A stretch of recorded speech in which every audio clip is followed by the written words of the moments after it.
अपने घर की खिड़की और दरवाजे जैसे ही खोलते हैं तो विपक्ष में जिसकी भी सरकार हो, चाहे बीजेपी की हो चाहे कांग्रेस की हो, छाती पीट पीट के एक ही बात कहते हैं, हाय रब्बा महंगाई आ गई। तो चलिए इस वीडियो के माध्यम से जानते हैं कि महंगाई होती क्या है, महंगाई अच्छी होती है या बुरी, महंगाई किन के लिए अच्छी होती है और किन के लिए बुरी होती है। मुद्रास्फीति, इन्फ्लेशन, महंगाई। जब किसी अर्थव्यवस्था में समय के साथ सभी वस्तु और सेवाओं की कीमतों में होने वाली एक सामान्य बढ़ोतरी को इन्फ्लेशन, महंगाई, मुद्रास्फीति कहते हैं। किसी भी अर्थव्यवस्था में समय के साथ, ये समय क्या है? तो बेस ईयर होता है। कंज्यूमर प्राइस इंडेक्स सीपीआई, उसका बेस ईयर है 2011-12। होलसेल प्राइस इंडेक्स, उसका बेस ईयर है 2010-11। पहले ये जानते हैं कि बेस ईयर किसे बनाया जाता है।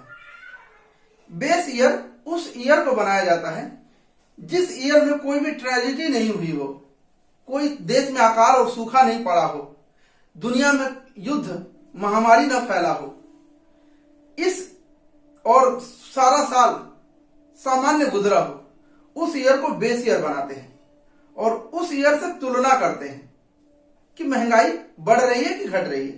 ठीक है, तो बेस ईयर, तो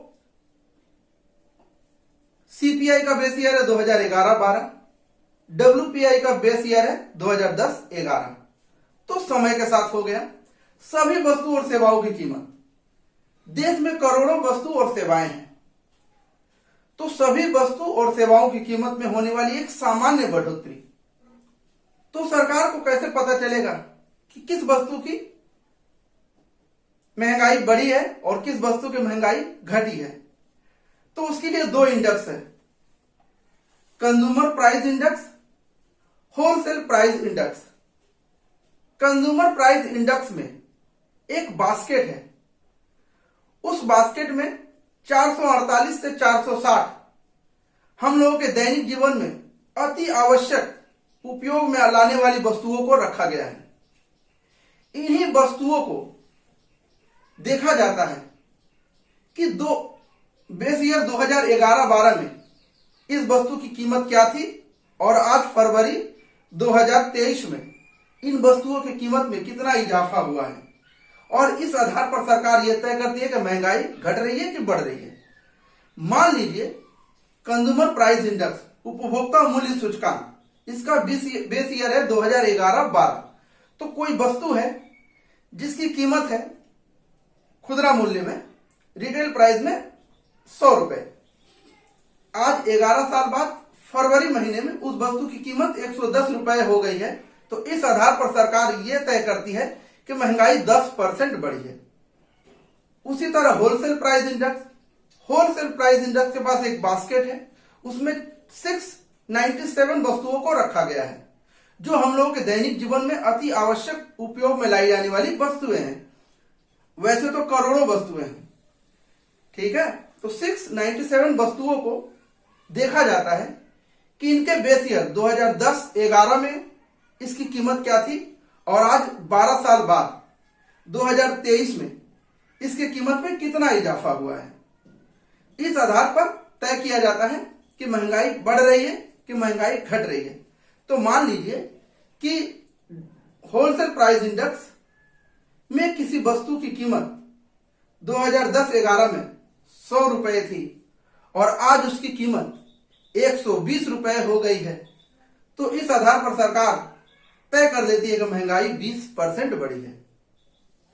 तो महंगाई, तो किसी भी अर्थव्यवस्था में समय के साथ सभी वस्तु और सेवाओं की कीमत में होने वाली एक सामान्य बढ़ोतरी को इन्फ्लेशन कहा जाता है, मुद्रास्फीति कहा जाता है, महंगाई कहा जाता है। इसका मतलब ये नहीं कि तुम सुबह उठे और बाजार गए प्याज लेने के लिए, अगले दिन प्याज 20 रुपए किलो लाए थे, लेकिन उसके अगले दिन मार्केट गए तो उस प्याज की कीमत 100 रुपए हो गई और तुम छाती पीट पीट के कहने लगे हाय रब्बा महंगाई आ गई। ना, प्याज अकेले के दाम बढ़ जाने से महंगाई नहीं होती। प्याज अकेले के दाम बढ़ जाने से मुद्रास्फीति नहीं होती। प्याज अकेले के दाम बढ़ जाने से इन्फ्लेशन नहीं होता। प्याज का दाम बढ़ जाना, इसके बहुत सारे कारण हो सकते हैं। मान लीजिए कि मार्केट में 100 किलो प्याज की डिमांड है। 100 किलो प्याज मंडी से ट्रक पर लोड होकर चली, रास्ते में स्ट्राइक हो गया, प्याज मार्केट तक पहुंच नहीं पाई। डिमांड तो पहले से थी, तो ऐसी हालत में प्याज का दाम बढ़ेगा ही बढ़ेगा। मान लीजिए इतनी बारिश हुई कि ट्रक जहां थी वहीं पर स्ट्रक हो गई, मार्केट तक पहुंच नहीं पाई, सप्लाई रुक गया, डिमांड पहले से था, तो ऐसी हालत में प्याज के दाम बढ़ेंगे ही बढ़ेंगे। तो इस तरह से अगर बढ़ने वाली कीमत को इन्फ्लेशन नहीं कर सकते। डिमांड है और सप्लाई किसी कारण रुक जाए तो इस मुद्रास्फीति को इन्फ्लेशन नहीं कहते। इन्फ्लेशन उसे कहते हैं किसी भी अर्थव्यवस्था में समय के साथ सभी वस्तु और सेवाओं की कीमत में होने वाली एक सामान्य बढ़ोतरी को इन्फ्लेशन कहा जाता है। मोटे तौर पर जान लीजिए कि जब देश का जीडीपी ग्रोथ रेट बढ़ेगा तो लोगों को रोजगार मिलेगा। एक नॉर्मल सी बात है भाई। जब देश का जीडीपी ग्रोथ रेट बढ़ेगा तो लोगों के पास रोजगार बढ़ेंगे, और जब लोगों के पास रोजगार होगा तो लोगों के जेब में पैसा होगा, और जब लोगों के जेब में पैसा होगा तो लोग डिमांड करेंगे, और जब लोग डिमांड करेंगे तो वस्तु और सेवाओं की कीमतें बढ़ेगी। जब वस्तु का डिमांड बढ़ेगा तो एक प्रोड्यूसर का स्टॉक घटेगा। इस प्रोड्यूसर के स्टॉक घटने की घटना को इकोनॉमिक्स की भाषा में डेक्यूमुलेशन कहते हैं। जब प्रोड्यूसर का स्टॉक घटने लगता है तो प्रोड्यूसर क्या करेगा? अपना प्रोडक्शन बढ़ाएगा, अपने प्रोडक्शन को बढ़ा देगा, और अपने प्रोडक्शन को बढ़ाने के लिए उसे अतिरिक्त लोगों की आवश्यकता होगी, उसे लेबर की आवश्यकता होगी। वो लोगों को रोजगार देगा, और जब लोगों को रोजगार मिलेगा तो लोगों के जेब में फिर पैसा होगा, और जब लोगों के जेब में पैसा होगा तो लोग फिर डिमांड करेंगे, और ये सर्कल चलते रहना चाहिए। सरकार यही चाहती है कि ये सर्कल, ये रोटेशन चलता रहे, ये मनी सर्कुलेशन चलता रहे। जब तक ये सर्कुलेशन चलती रहेगी सरकार चलती रहेगी। ये सर्कुलेशन जहां रुकी सरकार गिर जाएगी। तो ये सर्कुलेशन का चलते रहना अति आवश्यक है, और जब ये सर्कुलेशन चलेगी तो महंगाई धीरे धीरे धीरे धीरे अपनी सीढ़ियां चढ़ती रहेगी।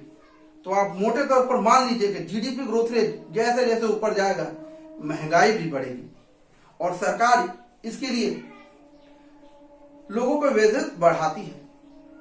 जो ऑर्गेनाइज सेक्टर में काम करते हैं उनका देखिए 7वां वेतन आयोग, 8वां वेतन आयोग, 9वां वेतन आयोग, सरकार का जहां पर कंट्रोल है वहां पर वो वेजेस बढ़ाती है। डीए देखिए, डी अलायंस माने महंगाई भत्ता भी देती है। जब उनका वेजेस बढ़ेगा तो जो प्राइवेट सेक्टर में है वो भी बढ़ाने के लिए मजबूर हो जाएंगे, और बढ़ता है भाई, बढ़ती है, क्योंकि कंपटीशन हर क्षेत्र में है। जब सरकारी लोगों की तनख्वाह बढ़ेगी तो प्राइवेट सेक्टर वाली तनख्वाह बढ़ाते हैं। मैं उनकी बात नहीं करता जो कोई काम के नहीं है। तनख्वाह सबकी बढ़ती है। कंपटीशन मार्केट में सबके लिए है, क्योंकि वही मार्केट में एक प्राइवेट कंपनी में जॉब करने वाले लोग जाते हैं, और वही मार्केट में एक सरकारी कर्मचारी भी जाते हैं। तो कंपटीशन सबके लिए है। जब महंगाई बढ़ती है तो तनख्वाह भी बढ़ता है, और तनख्वाह प्राइवेट कंपनी वालों का भी बढ़ता है। महंगाई बढ़ने के कोई एक कारण नहीं होते, इनके सैकड़ों कारण हो सकते हैं। इकोनॉमिक्स एक theoretical nature and scientific subject है। आप कह नहीं सकते कि महंगाई इस कारण से बढ़ी है। ये चीजें एक दूसरे से रिलेट है, एक चेन की तरह काम करता है। महंगाई बढ़ने के मुख्य 2 कारण हैं। मुद्रा की मात्रा में आवश्यकता से अधिक वृद्धि हो जाना, या उत्पादन में कमी हो जाना, यानी डिमांड है और सप्लाई है ही नहीं, तो महंगाई बढ़ेगी, चीजों के दाम बढ़ेंगे। ठीक है। इन्फ्लेशन भी कई प्रकार के होते हैं। Cost push inflation, demand pull inflation. अब बात करते हैं कि महंगाई अच्छी होती है या बुरी। भाई महंगाई क्या अच्छी हो सकती है? महंगाई कभी अच्छी होती है क्या? चलिए देखते हैं कि महंगाई में होता क्या है। महंगाई का सीधा और सरल मतलब है कि देश में लिक्विडिटी ज्यादा है, तरलता ज्यादा है, लोगों के जेब में पैसा ज्यादा है। जब लोगों के जेब में पैसा ज्यादा होगा तो लोग डिमांड करेंगे, और जब लोग डिमांड करेंगे तो एक दुकानदार अपने माल का दाम बढ़ाएगा ही बढ़ाएगा। मैं एक दुकानदार हूं, मेरे पास अगर कोई वस्तु की डिमांड लोग ज्यादा करेंगे तो मैं उस वस्तु की प्रोडक्शन नहीं करा पाऊंगा, क्योंकि मैं उस वस्तु की फैक्ट्री नहीं लगा रखी है। मेरे पास लोग ज्यादा डिमांड करेंगे तो मैं उस वस्तु की कीमत को बढ़ाऊंगा। लेकिन एक प्रोड्यूसर, एक उत्पादक, जब उत्पादक के प्रोडक्ट का मार्केट में डिमांड बढ़ेगी तो वो दाम नहीं बढ़ाएगा, वो उसकी प्रोडक्शन को बढ़ाएगा। जब वो प्रोडक्शन को बढ़ाएगा तो उसे लोगों की आवश्यकता होगी, उसे मजदूरों की आवश्यकता होगी, उसे श्रमिकों की आवश्यकता होगी, तो वो लोगों को रोजगार देगा। और जब लोगों को रोजगार मिलेगा तो सभी के जेब में पैसा होगा, और जब सभी के जेब में पैसा होगा तो सभी का लिविंग ऑफ स्टैंडर्ड बढ़ जाएगा और आप राधे राधे बोल पाओगे। इसके ठीक उलट होता है डिफ्लेशन, अपस्फीति। आपने कभी किसी लोगों को कहते हुए सुना है कि यार रिसेशन चल रहा है, नौकरी नहीं मिल रही, यार मंदी चल रही है, कोई काम नहीं दे रहा है? आपको सुना होगा, लोग कहते फिरते हैं कि यार रिसेशन चल रहा है, कोई नौकरी नहीं मिल रही, यार मंदी चल रहा है, कोई काम नहीं मिल रहा है।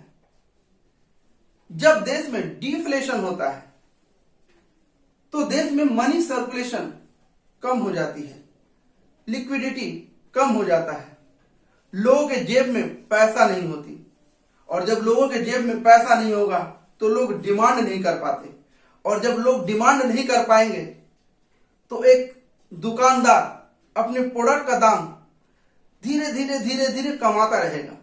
आपको तो लगेगा वाह, वस्तु और सेवाओं की कीमतें घट रही है, लेकिन तब भी आप उस वस्तु को खरीद नहीं पाएंगे, उस सेवा का लाभ उठा नहीं पाएंगे, क्योंकि आपके जेब में पैसा ही नहीं होगा। और जब आपके जेब में पैसा नहीं होगा तो आप डिमांड नहीं करेंगे, और जब मार्केट में डिमांड नहीं होगी, एक उत्पादक जिसके वस्तु की मार्केट में डिमांड ही नहीं है तो उसका स्टॉक क्या होगा?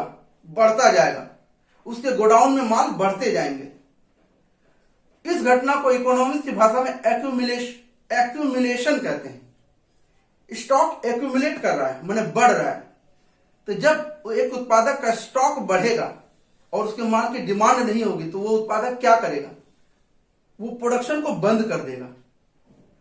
और एक उत्पादक जब अपनी प्रोडक्शन को बंद करेगा तो उसे लोगों की आवश्यकता नहीं होगी। जब उसे लोगों की आवश्यकता नहीं होगी तो वो लोगों को लात मार के फैक्ट्री से निकाल देगा और आप हो जाओगे बेरोजगार। और जब आप बेरोजगार हो जाओगे तो आपके पास पैसा नहीं होगा, और जब आपके पास पैसा नहीं होगा तो आपकी लिविंग ऑफ स्टैंडर्ड गिर जाएगी और आप राधे राधे नहीं बोल पाओगे। तो आप ही तय कर लीजिए कि महंगाई अच्छी होती है कि मंदी अच्छी होती है। महंगाई अच्छी होती है, लेकिन एक कंट्रोल्ड मैनर में। कहां तक वो भी बता देते हैं। जिस तरह खाना खाना भी अच्छा होता है लेकिन एक कंट्रोल्ड मैनर में, उसी तरह शराब पीना भी अच्छा होता है लेकिन एक कंट्रोल्ड मैनर में। आप जरूरत से ज्यादा शराब पी लेंगे तो क्या आप खड़े रह पाएंगे? नहीं खड़े रह पाएंगे। उसी तरह देश में आवश्यकता से अधिक महंगाई बढ़ जाएगी तो क्या सरकार चल पाएगी? नहीं चल पाएगी, सरकार गिर जाएगी। महंगाई अच्छी होती है कहां तक? 4% ±2, 4% उससे घटकर 2% हो जाए, या 4% से बढ़कर के 6% हो जाए। यहां तक अगर महंगाई है तो महंगाई अच्छी है। 4% से अगर महंगाई घट के 2% होगी तो जो कंज्यूमर है वो बोलेंगे वाह, उनकी तो बल्ले बल्ले हो जाएगी। और अगर महंगाई 4% से 6% हो जाएगी तो जो प्रोड्यूसर है उसको ज्यादा इनकम होगा। तो महंगाई 4% ±2 इतना है तो अच्छी है। 4% से घट के 2% हो जाए या 4% से बढ़ के 6% हो जाए, अगर इतनी महंगाई है तो महंगाई अच्छी है। इससे देश ग्रोथ करेगा। अगर मान लीजिए कि महंगाई 4% से 2% और 2% से 0% हो जाए तो क्या होगा। मान लीजिए कि मैं एक प्रोड्यूसर हूं, मैं किसी प्रोडक्ट का उत्पादन करता हूं, उसकी कीमत है 100 रुपए, उसकी लागत है 100 रुपए और वो मार्केट में 100 रुपए में बिके, तो क्या मैं उस वस्तु की प्रोडक्शन करूंगा? नहीं करूंगा यार, प्रोडक्शन को बंद कर दूंगा, वर्कर को निकाल दूंगा। ठीक उसी तरह अगर महंगाई आवश्यकता से अधिक हो जाए, यानी 6% से 10% हो जाए, 15%, 20% हो जाए, 100 की माल आपको 150, 160 में मिले, तो क्या आप उस माल को खरीदेंगे? नहीं खरीदेंगे। जब आप नहीं खरीदेंगे तो डिमांड घट जाएगा। किसी वस्तु का दाम इतना ज्यादा बढ़ जाए कि हजम ना हो तो आप उस वस्तु को नहीं खरीदेंगे। हम नहीं खरीदेंगे, और जब नहीं खरीदेंगे तो डिमांड ऑलरेडी घट जाएगा। और जब डिमांड घट जाएगा तो क्या करेगा प्रोड्यूसर? अपने प्रोडक्शन को बंद कर देगा। तो इन्फ्लेशन, मुद्रास्फीति अच्छी होती है 4 ±2। इससे ज्यादा होगी तो भी असुविधा है, इससे कम होगी तो भी असुविधा है। अब बात करते हैं कि महंगाई किनके लिए अच्छी होती है और किनके लिए बुरी होती है। तो जानते हैं कि महंगाई में होता क्या है। महंगाई में देश में मनी सर्कुलेशन बढ़ जाता है, तरलता बढ़ जाती है। तो इस बढ़े हुए मनी सर्कुलेशन का ज्यादा हिस्सा अमीरों के पास जाएगा, इस बढ़े हुए मनी सर्कुलेशन का कम हिस्सा गरीबों के पास जाएगा। तो जाहिर है कि महंगाई बढ़ने से अमीरों को ज्यादा फायदा होगा, गरीबों को तो फायदा ही नहीं होगा। Inflation is good for the rich person, inflation is bad for the poor person. महंगाई अच्छी होती है अमीरों के लिए, महंगाई बुरी होती है गरीबों के लिए। किसी भी सूरत में देखें तो महंगाई में गरीब ही पिसते हैं, अमीरों को कोई फर्क नहीं पड़ता। जब देश में महंगाई हद से ज्यादा बढ़ने लगती है तो जनता सरकार को गरियाती है और सरकार आरबीआई को गरियाती है। तब आरबीआई टाइट मॉनेटरी पॉलिसी लेकर आती है और सरकार उसके साथ साथ फिस्कल पॉलिसी ले आती है। टाइट मॉनेटरी पॉलिसी, जिस तरह हम लोगों को पैसे की जरूरत होती है तो हम लोग बैंक में जाते हैं, उसी तरह बैंक को जब पैसे की जरूरत होती है तो वो आरबीआई के पास जाते हैं। बैंकों का बाप है आरबीआई। जब हम लोगों को पैसे की जरूरत होती है तो हम लोग बैंक में जाते हैं, और जब बैंक को पैसे की जरूरत होती है वो आरबीआई के पास जाते हैं। तो आरबीआई टाइट मॉनेटरी पॉलिसी लाती है। इसके तहत वो CRR, SLR, MSF, repo rate, reverse repo rate, सबका जो रेट है हाई कर देते हैं, जिससे बैंकों का मिलने वाला लोन महंगा हो जाता है। बैंक खुद आरबीआई से 10%, 15%, 18% में लोन लेकर आएगी तो आपको वो कहां से 10% में देगी? तो जाहिर है आपसे वो 20%, 22% लेगी। तो लोन क्या होगा? महंगा हो जाएगा। ठीक है, लोन महंगा हो जाएगा, जिससे आप लोन नहीं ले पाएंगे। इससे देश में मनी सर्कुलेशन कमने लगेगा। और इसके साथ साथ सरकार राजकोषीय नीति, फिस्कल पॉलिसी लेकर आती है। फिस्कल पॉलिसी के तहत सरकार 20 साल, 25 साल पुराने टैक्स को वसूलना शुरू कर देती है। जब आपसे वो सरकार टैक्स लेना शुरू करेगी तो आपके जेब की तरलता उठ करके सरकार के पास चली जाएगी। वो अपने जितने सारे प्रोजेक्ट है, डैम बना रहे हैं, ब्रिज बना रहे हैं, सड़क बना रहे हैं, उसको रोक देगी, उसके पेमेंट को रोक देगी। आपको मिलने वाला विधवा भत्ता, स्कॉलरशिप रुक जाएगी, डिले हो जाएगी। जिससे तरलता कम हो जाती है, तरलता कम हो जाए, ये अच्छी नहीं होती है। इस तरह से महंगाई को जबरन कंट्रोल करना देश की जीडीपी के लिए अच्छा नहीं होता है, मगर सरकार मजबूर होती है। अगर सरकार इस महंगाई को न रोके तो सरकार गिर जाएगी। एक तरफ है महंगाई, एक तरफ है मंदी, एक तरफ है कुआं, एक तरफ है खाई, और सरकार को इसके बीच से होकर गुजरना है। अगर सरकार इधर उधर हुई तो सरकार गिर जाएगी। इस वीडियो में इतना ही, मिलते हैं नेक्स्ट वीडियो में। तब तक के लिए जय हिंद, वंदे मातरम। वीडियो अच्छा लगे तो लाइक कीजिए, और वीडियो अच्छा न लगे तो डिसलाइक अवश्य कीजिए। अगर आप चाहते हैं इस चैनल को सपोर्ट करना तो प्लीज सब्सक्राइब तो कर ही सकते हैं।